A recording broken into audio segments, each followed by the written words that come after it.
جی ناظرین، میرے ساتھ اس وقت موجود ہیں all Pakistan utility store union worker جناب سید عارف حسین شاہ صاحب۔ ان سے ہم جانیں گے کہ یوٹیلیٹی اسٹور کے جو ورکرز ہیں وہ کس قسم کی مشکلات کا شکار ہیں، گورنمنٹ سے ان کی کیا مطالبات ہیں اور گورنمنٹ یوٹیلیٹی اسٹور کو کیوں بند کرنا چاہ رہی ہے۔ اس حوالے سے جو بھی تفصیلات ہیں وہ ہم ان سے جانیں گے۔ سر، آپ ہمیں بتائیں کہ یہ جو جس طرح سے آج تمام یوٹیلیٹی اسٹور کے ورکر سراپا احتجاج ہیں اور آپ لوگوں نے اسلام آباد میں دھرنا دیا ہے، یہ بیسک بون آف کنٹینشن کیا ہے؟ ہمارے ناظرین کو آپ بتائیں کہ یہ معاملہ کیسے شروع ہوا اور یہ گورنمنٹ کیوں اس کو بند کرنا چاہتی ہے۔ بسم اللہ الرحمن الرحیم، شکریہ آپ کا۔ دیکھیں جی، تفصیلی کہانی تو لمبی ہے، لیکن جو گزشتہ سال اگست میں جو ہے ایک فیصلہ کیا گیا اچانک، پہلے جون میں جو بجٹ تھا اس میں 60 ارب روپے کی سبسڈی رکھی گئی عوام کے لیے، اور اس ادارے کی بہت زیادہ تعریفیں کی گئیں، اور جو ہمارا اکنامی سروے ہوتا ہے اس میں بھی اس کو عوام کی لازم قرار دیا گیا، اور اس کے لیے 60 ارب روپے کی سبسڈی رکھی عوام کے لیے۔ لیکن 18 اگست 2024 کو یکدم وہ سبسڈی روک دی گئی، اور ایک الزام پرائم منسٹر صاحب کی طرف سے لگا کہ یوٹیلیٹی اسٹور میں کرپشن ہے، اور اس وجہ سے ہم اس ادارے کو بند کرنا چاہ رہے ہیں، اس سے ہم جان چھڑانا چاہ رہے ہیں۔ اس کے بعد یہ سلسلہ چلا، اور ہم اس وقت بھی آئے میدان میں کہ اگر کرپشن ہے تو آپ کرپشن کی انکوائری کرائیں، جن لوگوں نے کرپشن کی ہے وہ کرپٹ لوگوں کو سزا دی جائے۔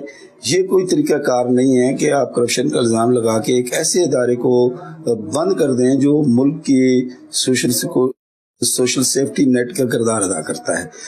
تو اس وقت ہم 9 دن یہاں دھرنے میں رہے، اور اس کے بعد ہمارے ساتھ جو مذاکرات ہوئے اس میں یہ وعدہ کیا گیا، پارلیمنٹ کے فلور پہ یہ بات لائی گئی۔ رانا تنویر صاحب اس وقت ہمارے منسٹر تھے، انہوں نے کہا کہ جی نہ ہم ادارے کو بند کر رہے ہیں اور نہ ہی کسی ملازم کو فارغ کیا جائے گا۔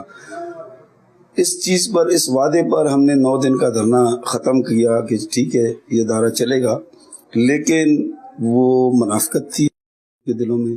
پارلیمنٹ کے فلور پر کہی گئی بات سے بھی وہ مکر گئے، اور فروری 2025 میں ہمارے تقریباً 3000 کے قریب ڈیلی ویجز ملازمین کو فارغ کر دیا گیا، جو کہ قانون کی نظر میں ریگولر ہیں۔ اسٹینڈنگ آرڈر 1968 کے تحت وہ 15-20 سال سے سروسز کر رہے تھے، کورٹس نے ان کو ریگولر قرار دیا ہوا تھا۔ اس کے بعد ہمارا یہ سلسلہ ان کے ساتھ چلتا رہا، انہوں نے جان بوجھ کر ہمارے چلتے ہوئے ادارے کو اسٹورز بند کرنا شروع کیے، اور میں جو طریقہ کار ہوتا ہے وہ کرنا شروع کیا۔ پھر 2 جون کو انہوں نے ہمارے کچھ تقریباً 2000 کے قریب کنٹریکچوئل ملازمین کو بھی نکال دیا۔ بہرحال ہماری ان سے بات چیت چلتی رہی، ہمارا مطالبہ یہی رہا کہ آپ انکوائری کروائیں، اگر کوئی کرپشن اس میں ہے تو پھر بے شک ان کو سزا دی جائے۔ ایک ایسا ادارہ جو 54 سال سے اس ملک میں لوگوں کو ایک سہولت فراہم کر رہا ہے۔ دیکھیں، جیسے اس ملک میں فوج ضروری ہے اس ملک کی حفاظت کے لیے، جیسے اس ملک میں پولیس ضروری ہے اس ملک میں امن و امان قائم کرنے کے لیے، اسی طرح یوٹیلیٹی اسٹور کارپوریشن کا بھی ایک رول ہے کہ اس ملک میں اوپن مارکیٹ میں منافع خوروں، مہنگائی فروشوں، ذخیرہ اندوزوں کے خلاف ایک ڈھال ہے۔ جب بھی جس مارکیٹ میں یوٹیلیٹی اسٹور ایک موجود ہوتا ہے وہاں 600 اور دکانیں ہوتی ہیں تو ان کے پرائس اسٹیبل ہوتے ہیں۔ جس مارکیٹ کے اندر یوٹیلیٹی اسٹور نہیں ہوتا وہاں پرائزز زیادہ ہو جاتے ہیں۔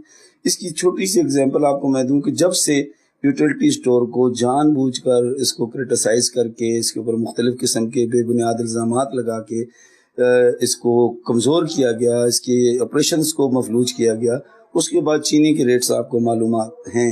اس وقت بھی ہمارے جو سٹاکس ہیں اس میں 300 ٹن چینی موجود ہے، جس کا ریٹ جو ہے 164 روپے ہے، لیکن سٹورز بند ہونے کی وجہ سے وہ سیل نہیں ہو پا رہا، اور مارکیٹ کا ریٹ آپ کے سامنے ہے کہ 213 روپے تک چلی جا چکی ہے۔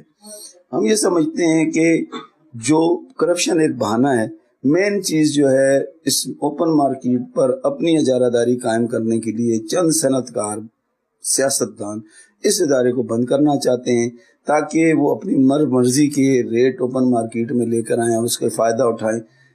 اس وقت پورے ملک میں 109 شوگرز مل ہیں، جس میں سے 98 شوگر مل ورکنگ میں ہیں، اور وہ 98 کی 98 شوگرز مل پارلیمنٹ میں بیٹھے ہوئے سیاستدانوں کی ہیں۔ جس میں وزیر اعظم صاحب بھی شامل ہیں, صدر پاکستان بھی شامل ہیں اور سارے لوگ شامل ہیں.